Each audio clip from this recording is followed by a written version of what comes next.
दोस्तों आज के समय में इस पृथ्वी पर सबसे ताकतवर स्पीशीज को देखा जाए तो उनमें सबसे बड़ा नाम हम इंसानों का ही है। आज के समय में पृथ्वी पर ऐसी कोई स्पीशीज नहीं है जो थोड़े समय के लिए भी हम इंसानों के दिमाग और उनकी टेक्नोलॉजी एडवांसमेंट के आगे टिक सके, क्योंकि हमारी पूरी पृथ्वी पर हम इंसानों के पास ही सबसे ज्यादा इंटेलिजेंट और तेज दिमाग है जो पृथ्वी पर मौजूद और किसी दूसरी स्पीशीज में नहीं है। इसी के कारण इंसान आसपास के एनवायरमेंट और चीजों को समझकर एक्शन ले सकता है। आज के समय में हम इंसानों का दिमाग हमारी पृथ्वी तक ही सीमित नहीं बल्कि हम पृथ्वी के आसपास ग्रह और अपने सोलर सिस्टम और यहाँ तक कि अपने यूनिवर्स के बारे में भी लगातार जान रहे हैं। और हमारी रिसर्च के मुताबिक अभी तक हमारे यूनिवर्स में भी हम इंसानों से ज्यादा इंटेलिजेंट कोई एलियन स्पीशीज मौजूद नहीं है, और अगर है भी तो शायद वो हमारी नजरों से काफी दूर है। पर इंसानों की इतनी इंटेलिजेंसी को देखते हुए सवाल उठता है कि आखिर कैसे पृथ्वी पर इंसानों को जन्म हुआ और पहला इंसान कैसे जन्मा था जिसने पृथ्वी पे सबसे इंटेलिजेंट स्पीशीज की नींव रखी। तो दोस्तों आज हम जानेंगे कि पृथ्वी पर सबसे पहले इंसान का जन्म कैसे हुआ था।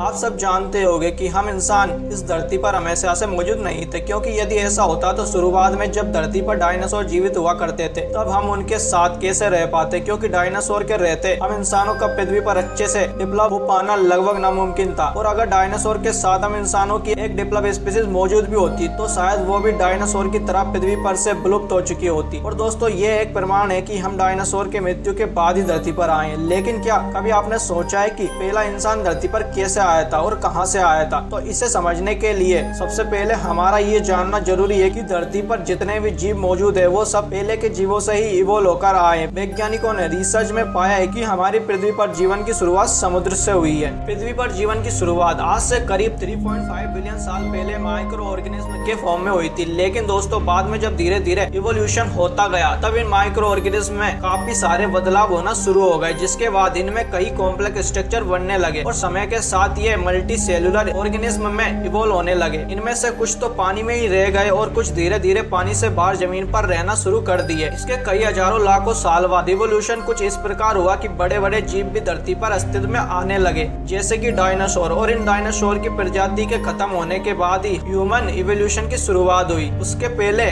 मैमल्स अस्तित्व में आए और कुछ हजारों लाखों साल बाद इन मैमल्स की 3 से 5,000 प्रजाति धरती पर अस्तित्व में आ गई, जिनमें से एक स्पीशीज थी पिरामिड्स यानी बंदर जैसे दिखने वाली प्रजातियां। और फिर इनमें भी कई सारे बदलाव आए और फिर धीरे धीरे एप्स अस्तित्व में आ गए। ये बंदरों जैसे दिखते थे, लेकिन इनमें इंसानों जैसे फिजिकल एट्रिब्यूट्स की डेवलपमेंट होने की शुरुआत हो गई थी। माना जाता है कि हमारे पूर्वज से दिखने में थोड़े बड़े हुआ करते थे और इनका वजन 100 पाउंड जितना होता था और इनमें कोई पूंछ नहीं होती थी। और फिर जब ये इवोल्व होने लगे तो गोरिल्ला जैसे जीव भी अस्तित्व में आने लगे और धीरे धीरे चिंपैंजी भी इवोल्व हुए और माना जाता है कि ये हमारे सबसे नजदीकी पूर्वज थे। इसके बाद आर्टिफिशियस नाम के जीव भी अस्तित्व में आए और इसका ब्रेन साइज एप्स जितना बड़ा था। साथ ही ये पहले जीव थे जिन्होंने 2 टांगों पर चलना सीख लिया था। और इसके बाद इनसे इवोल्व होकर ऑस्ट्रोलोपिथेकस अस्तित्व में आए और ये लगभग इंसानों जैसे दिखने लगे थे, लेकिन इनमें अभी भी एप्स जैसे दिखने वाले फीचर्स थे। और ये पहले ऐसे थे जिनके पैर सामने की ओर इवोल्व हो गए, जिससे ये अपनी 2 टांगों और हाथों का इस्तेमाल करने लगे अपने हिसाब से। और फिर आगे चलकर ये 2 ग्रुप्स में डिवाइड हो गए, जिनमें से पहले वो थे जिनके बड़े जबड़े हुआ करते थे और दूसरे वो थे जिनका ब्रेन साइज काफी बड़ा हुआ करता था। लेकिन इनमें से बड़े ब्रेन साइज वाले जीव ही आगे और इवोल्व हो सके और इन्होंने एक नए जीनस की शुरुआत की जिनका नाम था होमो। और माना जाता है कि असली मानव इतिहास की शुरुआत यहीं से हुई थी। इन होमो जीनस के पहले